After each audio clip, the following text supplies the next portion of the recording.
Hello, hello. Tarli le chan vel re do deuh laka November sang ne le somni pani eron her chu meu chuan 50k subscribers nei veta subscribers singa lai mai lu nei kalon nei vetareng mai kalom hle mai kalom takzet ani ka ke mani ang content motor vlogging lam shim a hian mizoram anga chuan subscriber nei tam hi har sat zia chu jati mai ang kan beina rei veto kan ka ti chona rei veto te reng nan hian tun thlengin hei 50k subscriber to kan nei chu tiang kara 50k subscriber nei thei chu alo mom dana dang dai ve khop mai ti kha an soi masani chuanin ka video masalam ka download right now kan holam panga ka soi to ang khan 50k subscriber te ka ve thei ni chuan giveaway te karon tianga ka tia han ti lo tling ngei ka duwa giveaway ti dan turvel te karon soyanga mun takin video hilo en ula bul changa top thlanga in enang ai don ani 40k subscribers a khan ka ti to thowa ka tiang deuh tho khan 50k a po hian ka ti le anga a price tur po hi kala soi lawang na kina video top lampang a soi chawang zo na le chan na khan le deuh mai anga chu nakina aron thelu na tur a chan na thelu na tur te po top lama ka soyang a zo na khachu pakhat chau ni do na mi pakhat chau ta na ni do na han ti chau po kha ka chak view na veilama kal deng han ti chau po ka chak view na ma se ka sum nei te na tin big lawang chu wangin mi pakhat tan price trave tok tak ti karon tu mang ni chu sensor suar to ve ta trap to ni so lucky winner ni lenga cha na dik po kha tam takinom le chu karing thowa ta tang khan lucky pakhat kan pot chok leang tiang kha ni le do nanga azo na tur tan chuan kan ngai to wang ai ting ani ka tia tian tiang ka tia zo na chu hei ni mun takin longai tharu id a hianin amona chong thu tin ko ma tu na hian ka account ning hi amona chong thu thi ni ta ni amona chong thu tia ka inda ma hian ming ka nei ig a hian ka ig handle ming amasa zok mo khami amasa zok ming kha enge kha azo na ni sela IG lama min follow na radio lek to chuan in thiang khiau mai na kha zo na tur ani chuan a chan na ron thelu na tur nakina video top lampang a ka soinga chuan a thelu na chuan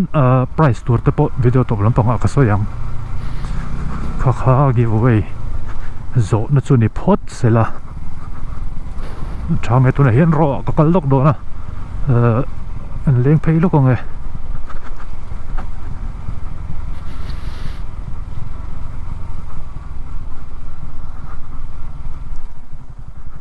chuanin nimin lam khanin MSR fitness center ti gym kha MSR lampang kha khan gift thatau member an pe office a rangkal wang member an pe a free an gym a ka for workout theina tur card keima le special guest pakhat an te ya chu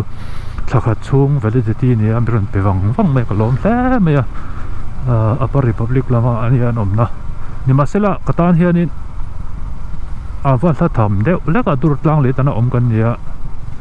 ni le in na kan thoka workout tura hun va in siam kha har sa de ulak don in ka sia karon kal thei ta lo ni pon MSR lampang khan mi lo thiam ta ula in give me back ero kha chu ka lom hle mai ti kha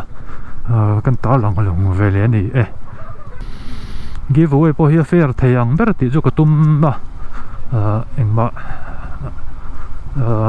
vuina om lo tur theyang berin giveaway te boi thak ve mo boi pui tur tamang renga chuan result hi nakina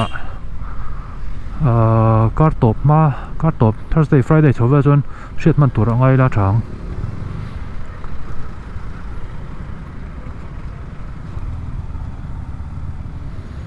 chuan giveaway result puan novel kha chu video sangin ronda le kalo tumanga chuan adong tu po in hlan ngei a hlan a in hlan ngei tum tai la ai zo khachung vel mi in an dong te ni chuan thingtlang lampang an ni chuan thon te po ngai mai thea khachu ti dan kan la zong tho tur ngai la khachunga om ti lai khachunga om ni chuan in hlan ngei kha tha ka ti ve a chu wangin chu tiang chu kan kal tur ni sela thang hei ro ka theng don trepa ro hianin a price tur le a channa thelu na tur khana kina karan soyang karan soyang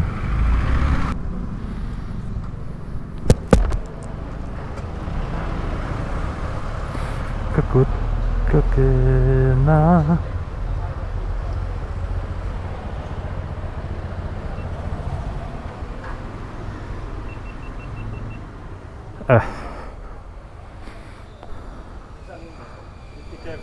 oh 50k vlog back giveaway vel khakan ti don ani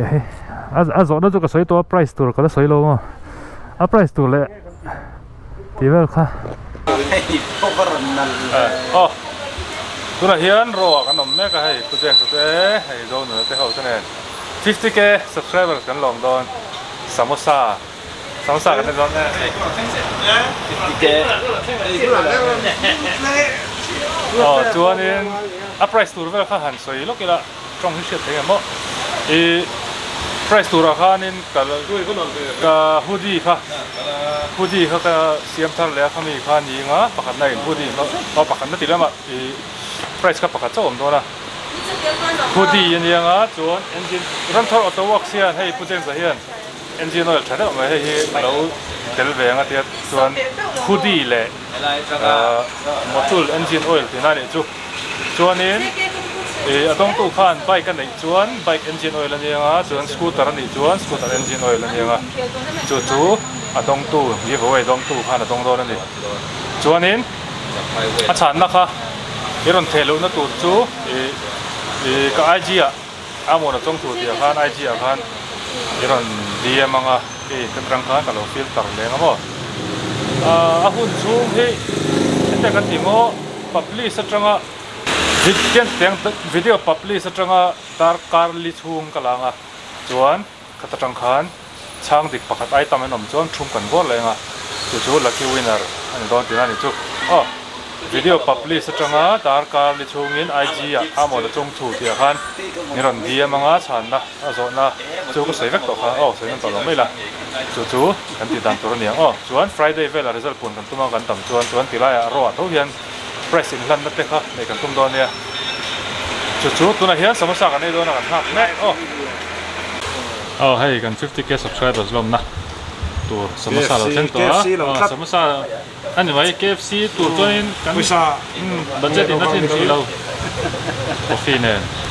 ei kan nei ang rem tang ani mai hei zo nu le te vi la te ho ne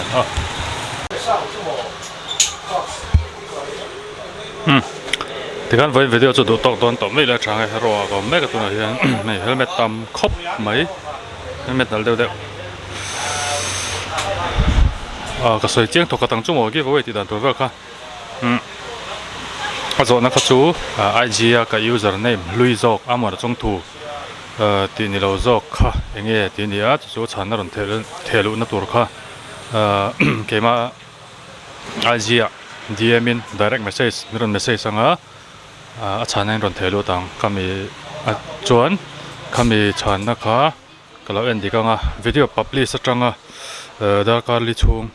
thun ka honga ti reilu tu khanin entry tam thei de ulak ka boi thak de ulak sina wangin video en masa de ulak tele IG lama in follow masa de ulak tu te in van de ulak ton tinani chu chuanin friday vel result pon tumila chuan chumi pa chuan rm chuan ro hianin price vel po kan hlananga a price ka merchandise channel merchandise hoodie le ramthar auto works hian